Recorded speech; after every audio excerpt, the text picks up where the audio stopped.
Hey guys, welcome to the Being Beautifully Honest channel and podcast. If you are on the podcast platforms, please do go ahead and subscribe and leave a review. And if you are on YouTube, thank you so much for subscribing, as well as hitting that like button. It's like walking into the room and hitting that light switch. We just want to go ahead and brighten up the place, and let's get into this conversation. If you guys are familiar with the Chrisleys, I never watched their reality show, but it definitely, I guess, got a lot of views. There were questions regarding whether this was a legitimate traditional marriage because it's husband and wife, but the husband, he appeared to play for the other team, if you get my drift. And I just think a lot of people watched it purely out of curiosity, and they hooked people in, and a lot of people continue to watch the show. I never watched it. I just didn't, but I know that the story has went around regarding them being found guilty for fraud and tax evasion and just a number of other things. And they have since been sentenced to lengthy sentences, to be honest with you. Julie and Todd were sentenced to 7 years and 12 years in prison after being convicted in the $30 million tax fraud case. They were found guilty on criminal bank fraud and tax evasion charges in June. And prosecutors said they filed false documents to take out $30 million in fraudulent bank loans.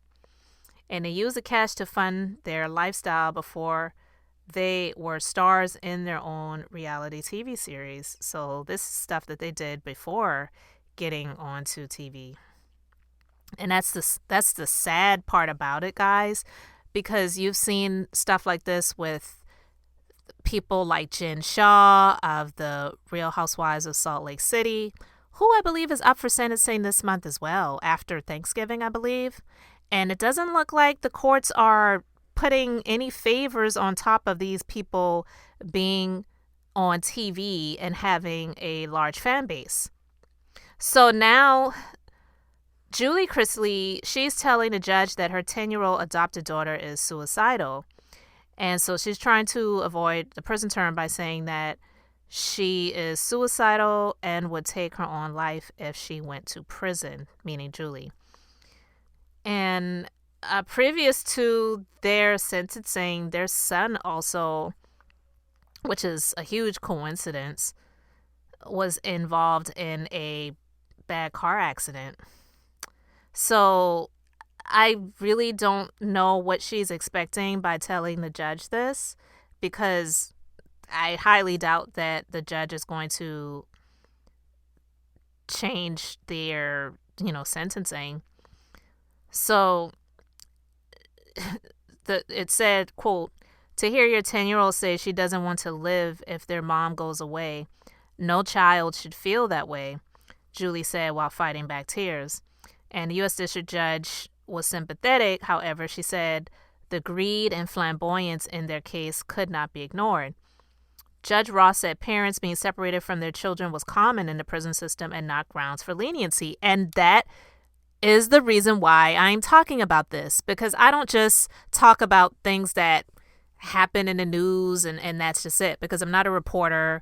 I'm not an investigator. I don't care to, neither have the time to do all of those things. But if there's something in a story that I really just want to touch on, then that is the main reason why I have these conversations about these situations. And there are people who honestly shouldn't even be in prison because they have been convicted because they are addicted to substances.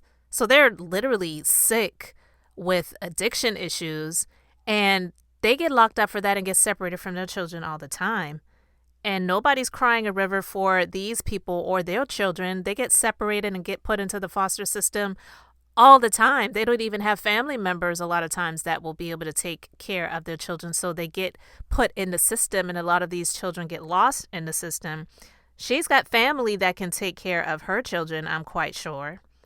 And so I don't really know what she was expecting from that, But the judge says, I have no reason to doubt that both Chrisleys have good hearts, but I cannot ignore the greed and flamboyance in this case. So Julie, she'll be serving her time at the same prison that Ghislaine Maxwell is serving her sentence, which is also known as Club Fed, F-E-D. And Todd, he will serve out his sentence at FCI Pensacola. And they will get to turn themselves in January because the judges give them time to spend with their families during the holidays. So she is giving them some grace. But to think that they were going to either reduce the sentence from 7 and 12 years to home arrest or probation or whatever, because they're saying that their daughter is not wanting to live anymore. That's a sad thing to hear about, and I definitely don't wish that on anyone. But it's not a special situation. They're not any better than any of these other people out here who's gotten separated from their children. So again, it's the entitlement that I just cannot get with. And they did this before getting on television. Why would you do these things and then get on TV? I just don't get that. But again, there will be more to come because, like I said, it doesn't look like these judges are giving leniency and grace to these people just because they are on reality shows. They have given, I feel, grace and leniency in some ways in the past where they dealt with Teresa and Joe Giudice and their situation, because when it initially came out and the news broke about them, they were talking about 50 years that they were seeking for these people, and they didn't get anything close to that.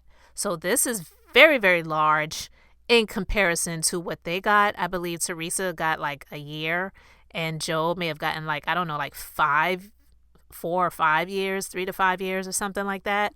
So this is pretty hefty when it comes to them. So now with Jen Shaw case coming up soon, I don't know if she's really going to get any grace, especially seeing how she has just been continuously saying that she didn't do anything and she's not guilty.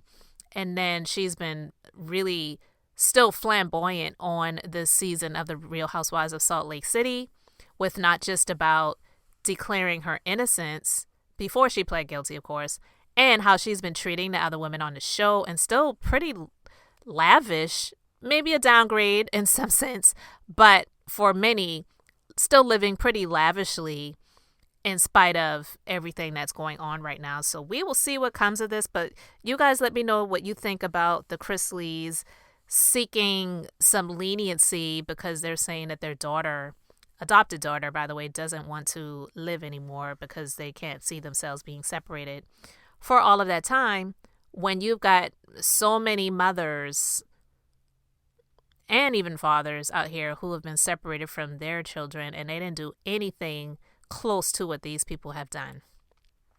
Thank you so much for liking the video, subscribing, and until the next time, this is Beth, and I'm just being beautifully honest.